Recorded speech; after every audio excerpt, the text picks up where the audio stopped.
last thing I remember before blacking out was hearing the host whisper, "Don't go downstairs." I rented this Airbnb because it was cheap, close to my new job, had great reviews, but none of those reviews mentioned the basement.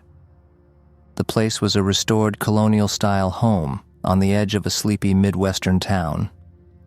The host couple, Martin and Helen, greeted me at the door with that too-wide kind of smile. There was something staged about the house, as if someone had dressed it up to appear warm but forgot what warmth actually felt like. Martin gave me a quick tour. "You'll have the whole guest wing to yourself," he said, almost proudly. "We'll be on the other side. You won't even know we're here." That first night I heard footsteps below me.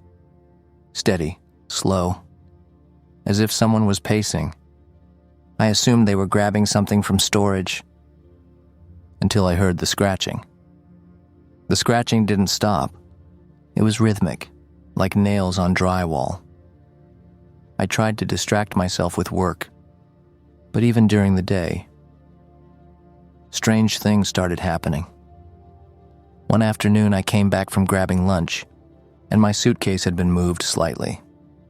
Not opened, just shifted, as if someone had been inspecting it. The next morning I noticed fingerprints on the bathroom mirror. Tiny, childlike. But there were no kids. No visitors. I asked Helen about them. She smiled and said, "Old houses do funny things." I didn't sleep well. The lights would flicker, just enough to catch your eye, but not enough to report it. The TV in the guest room turned on by itself twice. Both times, at 3:15 a.m. On the fourth morning, Martin and Helen left early, mentioned a trip to the farmer's market. I finally gave in to my curiosity. The basement door wasn't locked, and it was just heavy.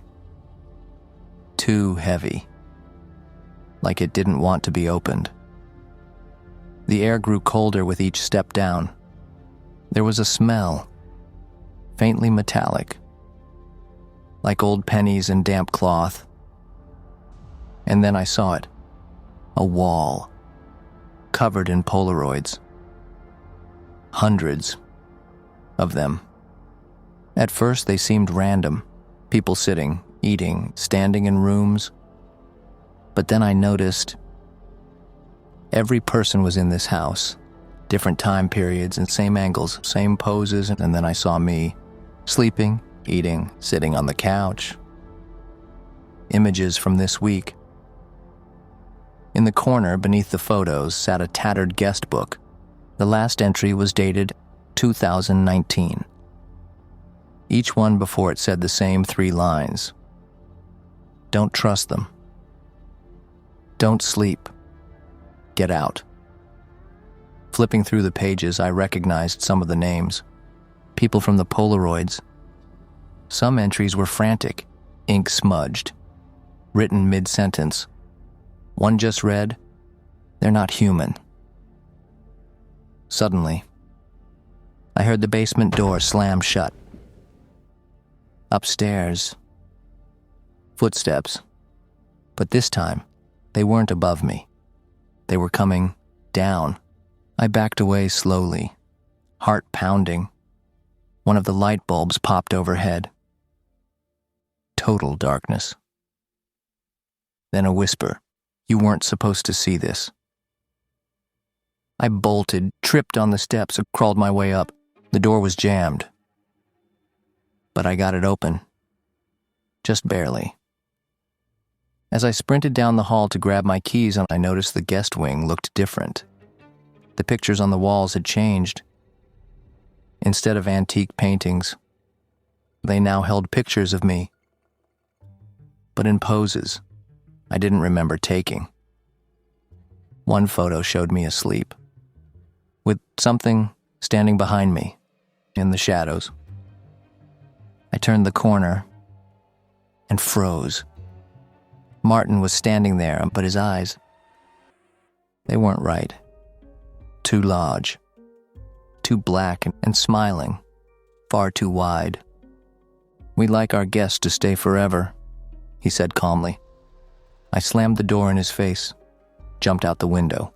Glass shredded my arm, but I didn't care. I hit the ground hard and ran. I didn't stop until I reached the diner 2 miles down the road. Bloodied and barefoot, I burst inside, screaming for help. When the police arrived, I insisted they check the house. But when they got there, the basement was sealed shut. No photos, no guest book, and no trace. I checked the Airbnb listing that night. It was gone. The reviews, all deleted. But weeks later, a new listing popped up. Different name, different city, same house, same wallpaper.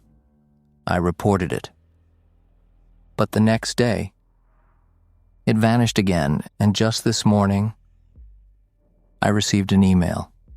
No subject, just one attachment, a photo, me, sleeping, and the words, "We remember you." There were 4 bedrooms, but on the listing only mentioned 3. I booked a cabin in the woods to finish my manuscript. Peace, quiet, no distractions. That's all I needed. The hosts were a sweet couple who lived in a nearby house. They gave me a quick tour and told me one thing. Please don't try to open the locked door upstairs. The place was rustic but charming, exposed beams, antique furniture, and windows that looked out onto dense pine forests. There was no Wi-Fi, which honestly helped. I was behind on a deadline and wanted to disappear into the story I was writing. But I wasn't expecting the story to start writing me. The locked room was at the end of the upstairs hall. Heavy oak door, iron handle, a keyhole, untouched for decades. It almost seemed decorative, until I heard what was inside. On the first night, I dismissed the noises, thumps, light tapping, and occasional creak. Old house, windy night. But the second night, it felt intentional, like someone was pacing. Then came the breathing. It wasn't loud, just soft, deliberate inhales and exhales through the wood, through the silence. At 3:17 a.m. every single night, I tried to ignore it, buried myself in my writing. But the pages started to change. I wasn't typing what I meant to. My story shifted from a detective mystery to something darker. A house in the woods, a locked room, a presence that watches. Each night, I dreamt of that door slowly opening. Each morning, I found things moved. The hallway rug slightly turned. A cabinet door left ajar. My laptop, open. One morning, I found a note in my notebook, handwritten in jagged script. "He's waiting for you." By the 4th night, I couldn't take it. I left my phone recording overnight. Listened to it the next morning, coffee shaking in my hand. 3:13 a.m., creaking wood, breathing. Then, my voice, talking, mumbling something. I turned up the volume. I was saying, "He knows I'm here. He remembers. I remember now, too." I don't sleep talk. I don't remember saying that. So, I decided to try the door. It wasn't locked. Inside was a room frozen in time, dust-laden air, curtains long moth-eaten, a rusted iron bed with blood-stained sheets, chains bolted into the wall. The floor creaked with each breath I took. Then I saw the photo on the wall. It was me. From day 1 of my stay, carrying my bags, smiling. Behind the bed was a journal, pages soaked through with time, names, dozens of them with dates, crossed out. Mine was at the bottom, written in red ink, no cross out. The air grew still, then colder. Footsteps, upstairs. But I was upstairs. I backed away, turned to run, but standing in the hall was the host. Helen. Except she looked different. Eyes hollow, skin too tight. Her smile stretched unnaturally. "You opened the room," she whispered. "He's in you now." I pushed past her, bolted down the stairs. Outside, the woods swallowed the road. My GPS was useless. My car wouldn't start. So I ran. I didn't stop until sunrise. I flagged down a logging truck. When I told the driver what happened, he stared at me like I was mad. He said the cabin had been abandoned for years. I went back with the police. They found the structure. But the interior had collapsed. No locked room, no furniture, just blackened wood, ash. They told me a fire had gutted the house 10 years ago. The owners died inside. A couple. No relatives. No record of it being an Airbnb. Back at home, I tried to forget. I deleted the files, burned the journal pages I had taken. But last night, I received a package. No return address. Inside, a single photograph. Me, standing in front of the locked room, and a note scribbled on the back, "You never left." He thought he was alone, until the reflection in the mirror blinked back at him. I found a beachside Airbnb for cheap. Too cheap, but the reviews were glowing. "Feels like home," one said. They weren't lying. It felt like someone else's home. The house sat right on the edge of a craggy coast, the kind where the waves crash so loudly, you feel them in your chest. The interior was vintage coastal, weathered furniture, faded wallpaper, and more mirrors than seemed necessary. One in every room, some small, some full length, all antique, all facing inward. Every mirror in the house was a little off. Tarnished glass, oddly cold frames. But the one in the hallway? That one was different. It was massive, 7 feet tall, frame black as soot, etched with symbols I didn't recognize. And it was always freezing, like standing in front of a freezer door left open too long. On the second night, I passed the hallway mirror and froze. My reflection didn't move. I waved. It stood still. When I tilted my head, it tilted the other way, like a delay, but not digital. Wrong. Later that night, I was brushing my teeth and swore I saw someone standing calmer behind at me. When I turned, there was no one there, but the mirror. The reflection still showed him. A man, tall, pale, blank eyes, grinning. I started covering the mirrors, towels, blankets, anything I could find. By morning, the coverings would be folded neatly at the base of each one. I tried sleeping with the lights on. It didn't help. Each night, the mirrors grew clearer, less tarnished, as if something inside wanted to be seen. One night, I recorded myself sleeping. What I saw the next morning turned my stomach. At 2:47 a.m., my bedroom mirror cleared perfectly, and a hand pressed against the inside out of the glass, not mine. I called the host. No answer. Then messaged through Airbnb. No reply. 2 hours later, I got a message from an unlisted number. Don't break them. That's how he gets out. I didn't know who he was, but I didn't want to find out. On the 5th night, I woke up not in bed. I was standing in the hallway, in front of the mirror, watching myself sleep. Except, my reflection was still in bed. It opened its eyes, it smiled, it winked. I lunged forward. The glass rippled like water. I felt myself being pulled in. I screamed, fought, kicked, and just as suddenly I was back in bed, drenched in sweat, screaming, and I didn't even pack. I ran to my car.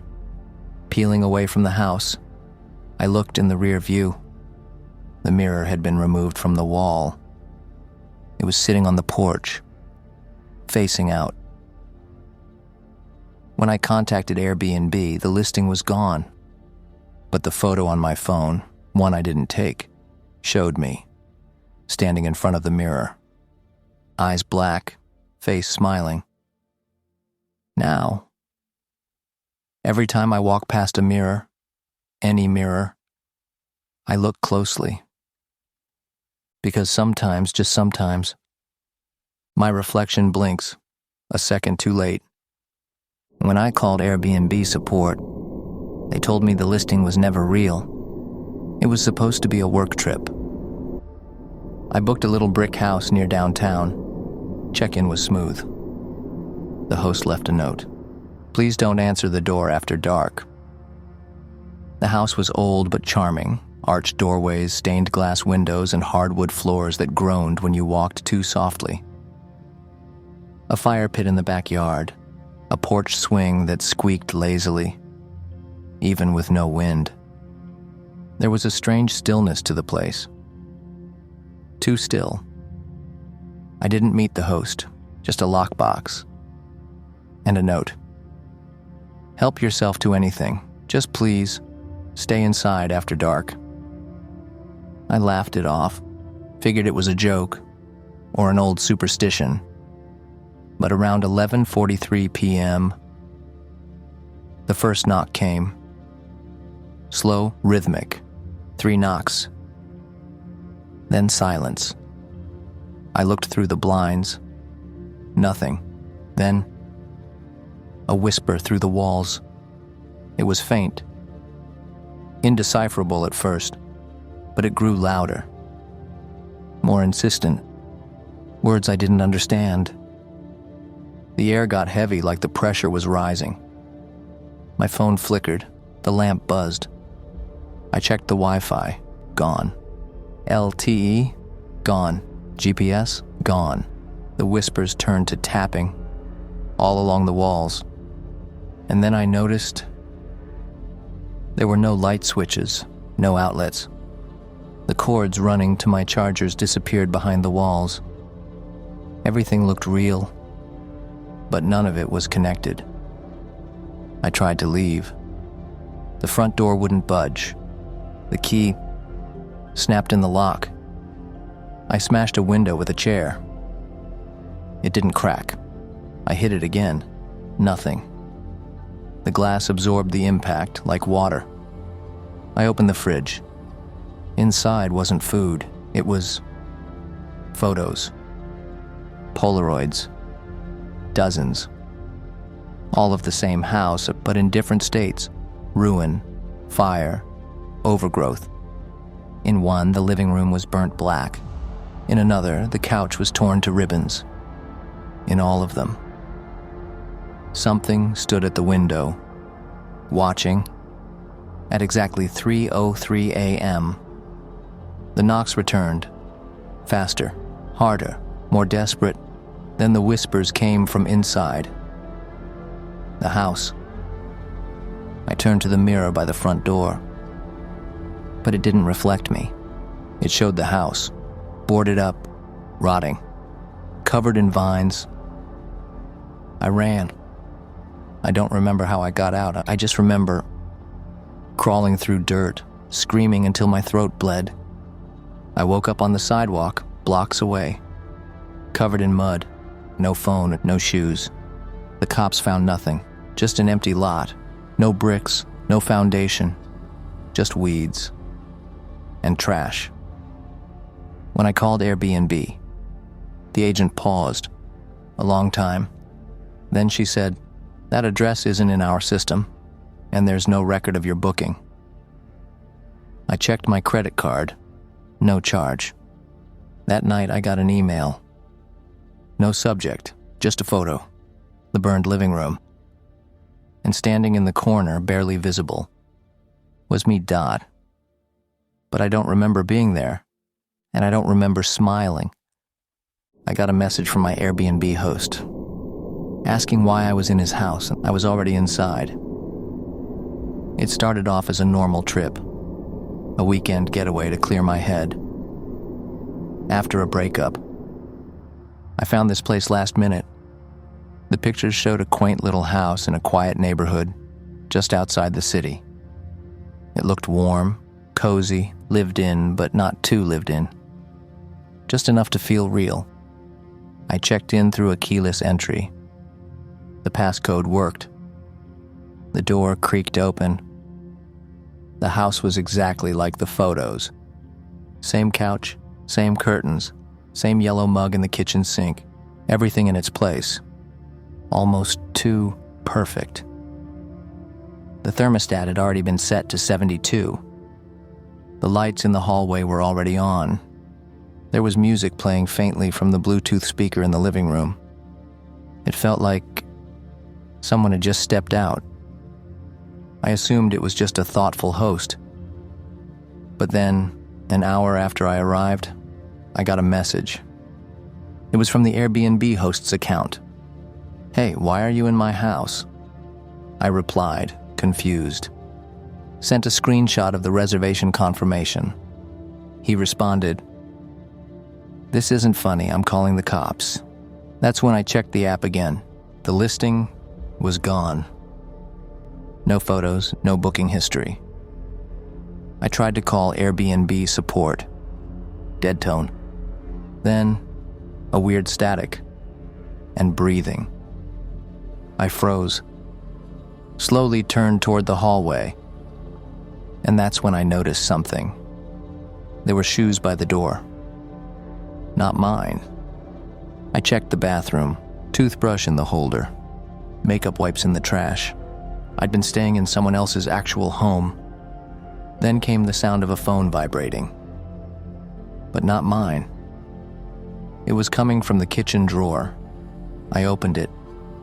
A phone. Unlocked. Active. My face was the wallpaper. I ran to the bedroom. Found the closet slightly open. Inside was a suitcase. My suitcase. Same brand, same stickers, but I hadn't unpacked it. Then I saw the mirror, and in it, behind me, was a woman, identical to me. Same clothes, same haircut, same face. She smiled. "I'm not giving it back," she whispered. I don't remember what happened next. I woke up on the curb across the street. Clothes torn, phone missing. The house was dark, empty, and when the police arrived, there was nothing inside, just dust, broken furniture, Moldavian no Bluetooth speaker, no suitcase, no music. Airbnb told me the account I booked from doesn't exist, no trace of it. But a week later, I checked the app. A new listing, same city, same decor. I clicked on the photos. The last one showed a woman sitting on the couch, smiling. It was me.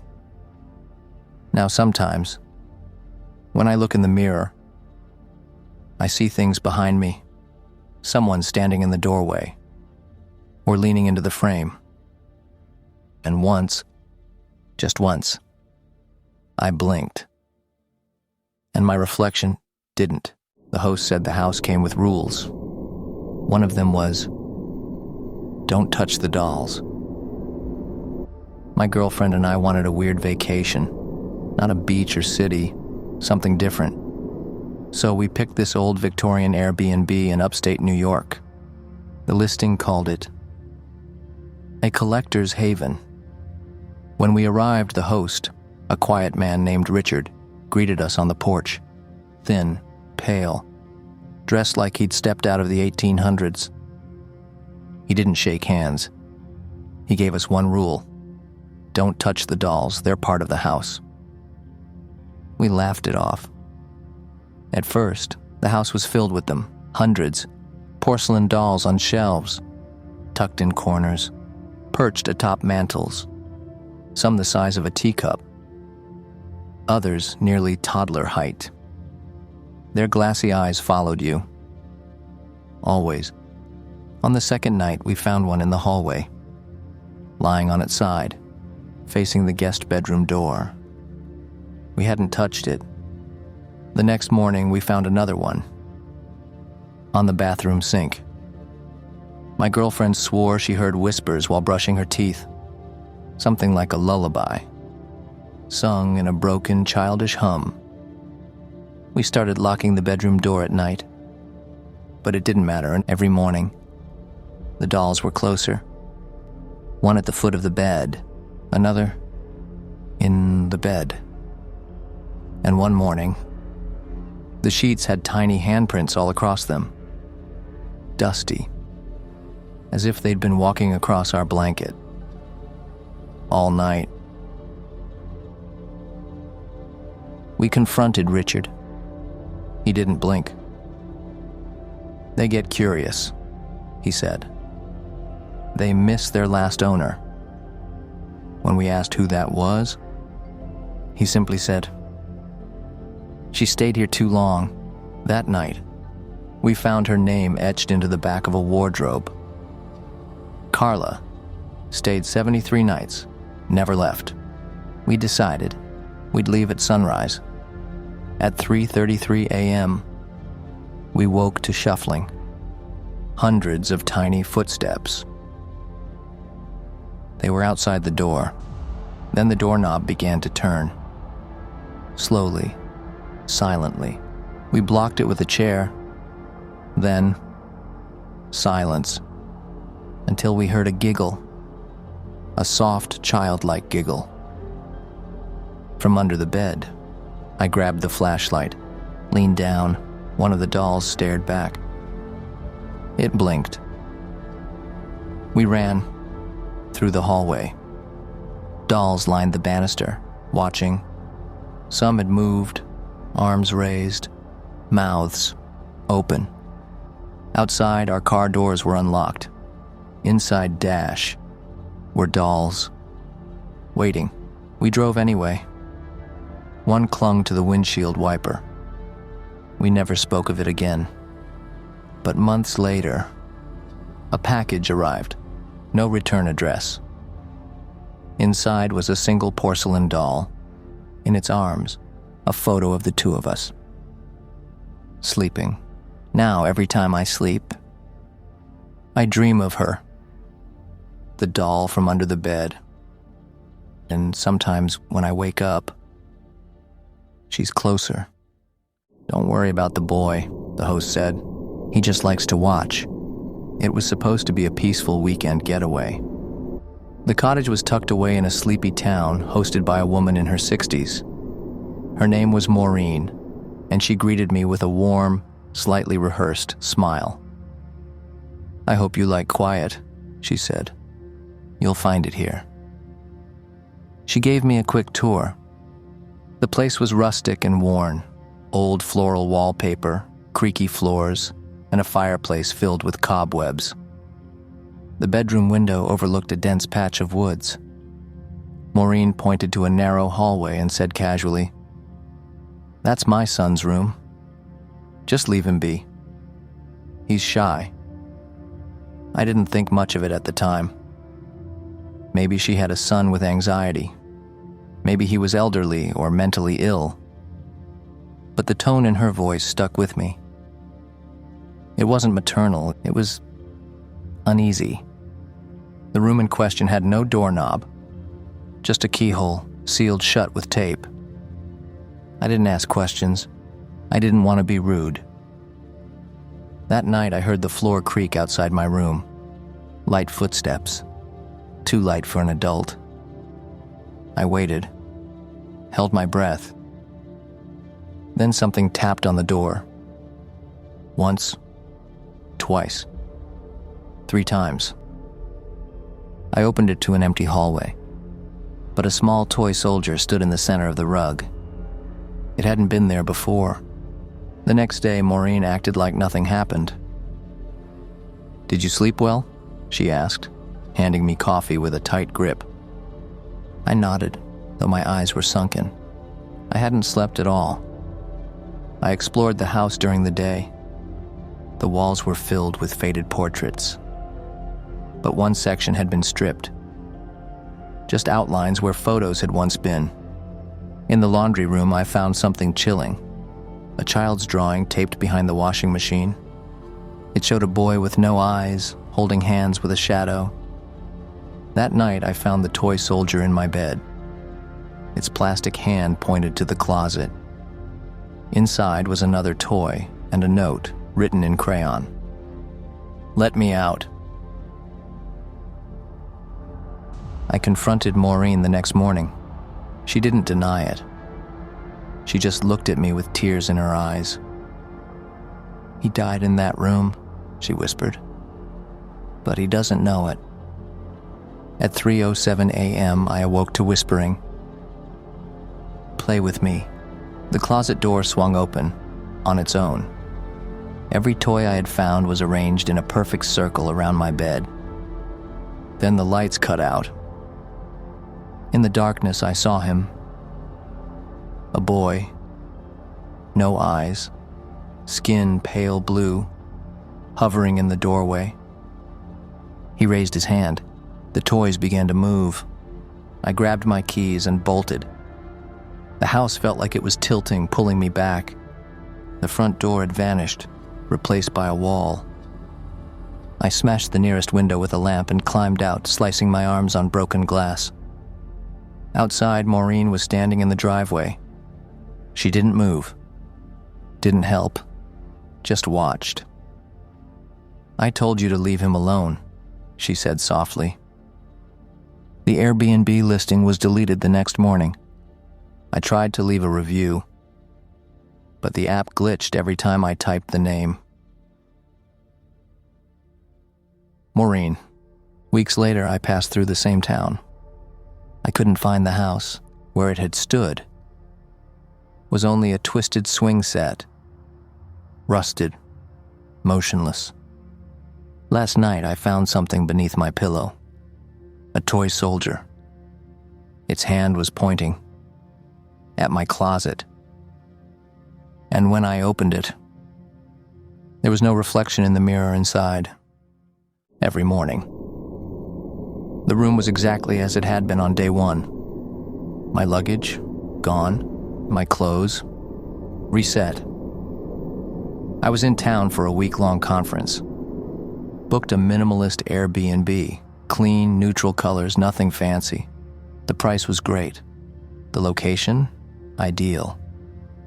The listing said, "Perfect for solo travelers." When I checked in, everything was spotless. Bed made tight, a welcome note on the desk, and a single white orchid in a vase by the window. Simple, comforting. The first night, I unpacked my suitcase, laid out clothes for the morning, set up my laptop, nothing unusual. I went to bed feeling refreshed and productive. But the next morning, everything had reset. My clothes were folded neatly in the suitcase. My laptop was in its bag. And the welcome note was back on the desk, word for word. It read, "We're so glad you're here. Don't forget, you're safe as long as you follow the pattern." I thought maybe the cleaning staff had come in by mistake. I called the host. No answer. I messaged through the app. No reply. So I set a test. I moved the orchid from the vase to the closet. The next morning, It was back on the windowsill. Fresh, not the same one. New. I started to keep a log, took pictures, made voice memos. Every morning without fail. The photos were wiped, the voice memos erased, and the logbook I kept. Blank pages. I tried staying awake. The clock never moved past 3:14 a.m. That's when it happened. The light would flicker. A low humming noise would fill the room, like distant machinery turning on. Then, everything would flash white and reset. One night I stayed awake in the closet, watching the room. At exactly 3:14 a.m., the light bent. Not dimmed. Bent. Shadows stretched impossibly long. The air got thick, like underwater. Then, I saw her. A figure in white, featureless face, gliding across the room. She touched the desk, the chair, the pillow. Everything she touched. Reset. I tried to stop her, leapt from the closet and screamed, shoved furniture, but she didn't see me, didn't hear me, because I wasn't there. I looked in the mirror, and there was no reflection. I had become part of the room. Desperate, I smashed the lamp. The wires sparked, but nothing shorted. The light returned, warm, undisturbed. So I tried the door, and this time it opened, only it didn't lead to the hallway. It led to the same room. I had walked in a circle, endless, the room repeating itself. I ran, again and again, room after room, reset after reset, each identical. Except the orchid began to wilt, petal by petal. I don't know how I got out. I woke up in my car, in a different city. All the clocks, 3:14 a.m. But the time never moved. Now, no matter where I stay, hotel, motel, even a friend's couch, I wake up to the same note on the nightstand. We're so glad you're here. Don't forget, you're safe as long as you follow the pattern. And every morning, the orchid is there, fresh, waiting. I was supposed to have the entire place to myself, but every night, someone flushed the upstairs toilet. It was a 2-week stay. I was between apartments, waiting for my new lease to start. The Airbnb was a modern townhouse in a nice, quiet suburb. Entire place to yourself, the listing said. Minimal decor, no pets, no kids. I arrived to a clean space. Not much personality, just gray walls, a few IKEA lamps, and a scent that lingered like fresh paint, covering something old. The first night was fine, but around midnight I heard the toilet flush upstairs. I froze. I hadn't been up there. I was the only one in the house. I told myself it was plumbing, an old pipe, maybe a pressure thing. But the next night I heard footsteps, light, measured, like someone pacing on carpet. Then came the subtle signs. A cup of water, left on the kitchen counter. A bathroom light left on. A razor in the shower, that wasn't mine. I took a photo, sent it to the host. He wrote back, "That's impossible, you're the only one there." Then he blocked me. I checked every inch of the house, looked for crawl spaces, hidden doors, and nothing. Just silence.